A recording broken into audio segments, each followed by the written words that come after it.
మీ బంగారం తాకట్టులో ఉందా? విడిపించుకోలేక ఇబ్బందులు పడుతున్నారా? అయితే మీ బంగారాన్ని వెంటనే విడిపించి కొంటాం. గణేష్ గోల్డ్. మీరు సంప్రదించాల్సిన ఫోన్ నంబర్లు 9160-266-916, 8712619507. తెలంగాణ రాష్ట్రంలో ఎరువుల దుకాణాల్లో అక్రమ నిల్వలను గుర్తించేందుకు వ్యవసాయ శాఖ దాడులకు సిద్ధమైంది. నెల రోజులుగా కొరత పేరుతో ప్రైవేటు ఎరువుల దుకాణదారులు బస్తాపై 250 రూపాయల వరకు అదనపు ఛార్జీలతో విక్రయాలు సాగిస్తున్నారు. దీనిపై రైతులు అధికారులకు ఫిర్యాదు చేస్తున్నారు. దీంతో ఉన్నతాధికారులు ఇటువంటి దుకాణాలపై నిఘా సాధించాలని మండల అధికారులకు ఆదేశాలు జారీ చేశారు. 2-3 రోజుల్లో పలు దుకాణాలపై దాడులు చేసేందుకు అధికారులు సిద్ధమవుతున్నారని సమాచారం.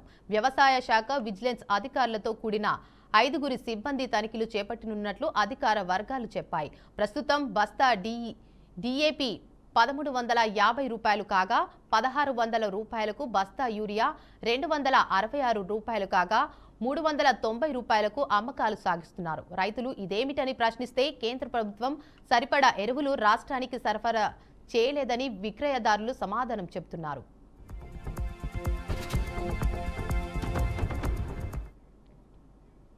ఈ సీజన్ కేంద్రం 9.80 లక్షల మెట్రిక్ టన్నుల ఎరువును సరఫరా చేయాల్సి ఉండగా 5 లక్షల మెట్రిక్ టన్నులను ప్రణాళిక వేసి కేవలం 3.7 లక్షల మెట్రిక్ టన్నులు మాత్రమే సరఫరా చేసింది. ఆగస్టు నెలవారీ కేటాయింపులతో పాటు జులై నెలకు సరఫరా కావాల్సిన 44 లక్షల మెట్రిక్ టన్నుల ఎరువులు ఆగస్టు మాసంలో సరఫరా చేయాలని ప్రభుత్వం ఇటీవలే కేంద్రానికి లేఖ రాసింది.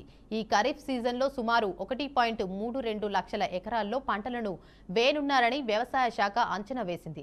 వాటిలో వరి 66.78 లక్షల ఎకరాలు, మొక్కజొన్న 5.23, పత్తి 44.55, మిర్చి 1.90, సోయాబీన్ 3.80, కంది 5.21 లక్షల ఎకరాల్లో పంట సాగు అవుతున్నట్లు ప్రభుత్వం తెలిపింది.